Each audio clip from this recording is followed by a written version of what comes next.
የ70 ዓመት መነኩሴ ደናግል እናትን ደፍሮ ስልኩ ላይ ደግሞ ሲከፈት 54 እናቶችን ሲደፍር የሚያሳይ ቪዲዮ ያለበትን ሰው ነው የምነግራችሁ።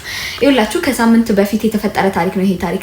እኛ እስከ ዳር አዲስ ፕሮግራም ላይ አህዱ ሬዲዮ ላይ ንቅሳት ታሪክ ብለን እሁድ ማታ ላይ ሴቶች ላይ የተደረሱ ጥቃቶችን በልጅነታቸው ያሳለፉትን ነገር አሁን ላይ መታገዝ ካለባቸው ደግሞ በምን አይነት መንገድ እናግዛቸው ብለን ምንሰራበት ፕሮግራም አለ።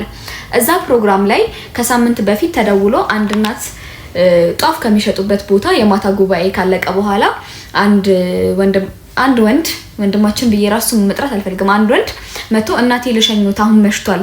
ከዛ ልጄ ሰፈር ይቅርብ ነው። ችግር የለም እናቴ እኔ እንደርሱ አይነት እናት አለኝ እና መንገድ ላይ ስታይ አትለፍ ስላሉኝ በሸኛችሁ ለኔም በረከት ነው እርሶም ይመርቁኛል ብለው እሺ ብለው አገዟቸው። ወደ መኪና ያስገባቸዋል። ወደ መኪና ካስገባቸው በኋላ ረጅም ርቀት ሲሄዱ ልጄ እኔ እኮ ሰፈር ይቅርብ ነው ወይስ አላወከኝም? ወዴት ነው እየወሰድከኝ ያለው? አይደርሰናል ብለው ጫካ ዝም ያለ ይሄ ጫካም ሳይሆን ሰው የማይንቀሳቀስበት ቦታ ላይ ሲደርሱ መኪናውን አቅሞ መኪናው ውስጥ እሳቸውን ይደፍራቸዋል። የ70 ዓመት ደናግል እናት ናቸው። ጧፍ ከሚሸጡበት ቦታ ልሸኛቸው ብሎ ነው ያነሳቸው።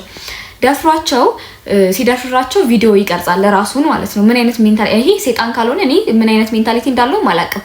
ያንን ካደረገ በኋላ የወንዶች ቦክሰር አድርጎላቸው ሞዴስ አድርጎ ሰፈራቸው ጋር ወስዶ ያስቀምጣቸዋል። ሲያስቀምጣቸው ሰዎቹ ከመኪና ሲወርዱ ሰፈር ውስጥ የነበሩ ሰዎች ለጥንቃቄ ብለው ሲወድቁ ስለተዝለፈለፉ ሲያወርዳቸው ታርጋውን ይይዛሉ። ሰውየው በዛን ሰዓት ላይ ያመልጣል።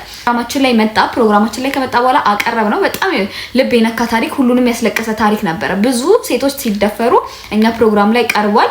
መፍትሄ የሚያገኘው መፍትሄ አግኝቷል። ሕክምና ማግኘት አለበት፣ ሕክምና አግኝቷል። ግን እንደዚህ ታሪክ አሳዛኝ አልነበረም። ከዛ ቀረበ። ሰዎችም ሰሙ።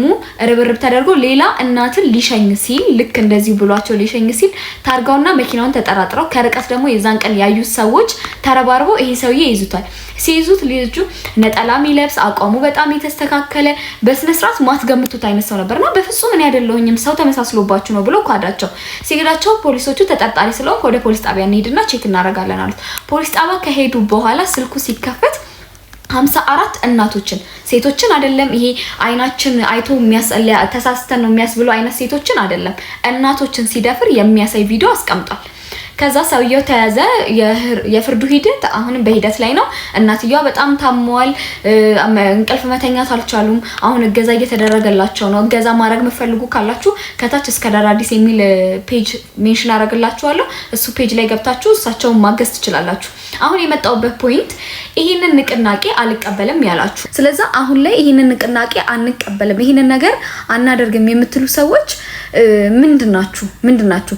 ይሄ ነገር ላይ ሳካ ይችላል የሆነ ሰዓት ትሬንድ ነው ምናምን የምትሉ ሰዎች ድር ቢያብር አንበሳ ያስር ይላል የኛ ሀገር ሰው ማለት ነው። አንድ ላይ ከተባበርን ማድረግ ማንችለው ነገር የለም። ስለዚህ በቻላችሁት አቅም የምትችሉትን ነገር አድርጉ። ሌላው ነገር ቢቀር እየገባችሁ ዶክተር አብይ መሐመድ ፔጅ ላይ ሜንሽን ማድረግ ተሰማ ማለት ትችላላችሁ። ሌላ ቢቀር ፕሮፋይላችን ተመሳሳይ መሆኑ ደግሞ ጥቅሙ ምን ያህል ሰው ይሄንን ነገር እየደገፈ እንዳለ ያሳያል። የዚህ ሰዓት ደግሞ መንግስታችን ይሰማናል ማለት ነው። ስለዚህ ወደ ኋላ አትበሉ። እሺ ነግበን የሚባል ነገር አለ።